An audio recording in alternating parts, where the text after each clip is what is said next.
to his state, all in an effort to expand Obamacare. Governor Rick Scott joins us. Governor, thanks for going on the record tonight, and we want to hear more about why you are suing the administration.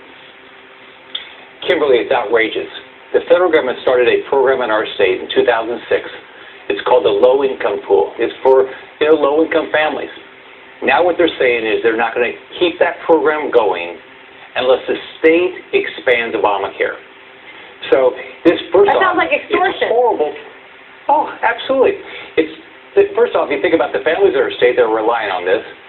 Second, Justice Roberts said in NFIB versus Sebelius that it's not lawful for the federal government, for the Obama administration, to use coercion tactics, basically hold a gun to our head if we don't expand Obamacare. They said they can't do that.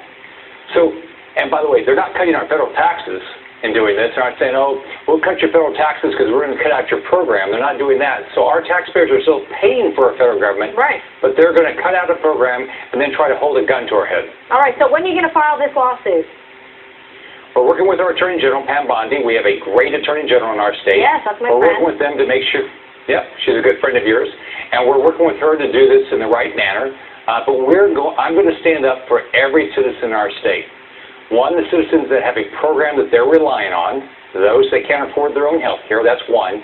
And two, the rest of our citizens that have said, you know what, we're paying our federal taxes and we're not going to let the federal government tell us how to run our state. That's outrageous.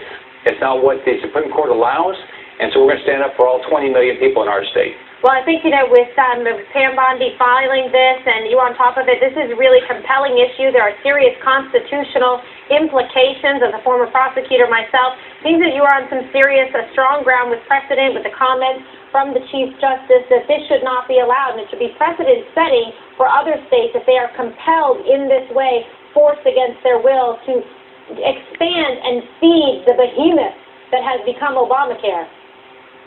Absolutely. But don't they care about the low-income families that they've already created a program for in our state? Sure. And doesn't everybody now understand that this is an administration that's going to use coercion tactics, and when it's appropriate, they'll cut back funding if you don't do another program they want. Right. That's not the way the federal government is supposed to work. Absolutely. It's not the way we expect our federal government. We're supposed to be able to run our state. If you don't do what we say, Absolutely. because we're bigger than you, we're going to bully you, and we're going to force you and penalize you, and it's really just hurting the lower-income families by doing this. Absolutely. One, they don't care about the low-income families because they're willing to walk away from a program, and then two, they're using bullying. I mean, this is the Sopranos. They're using bullying tactics to attack our state. It's wrong. It's outrageous that they're doing this.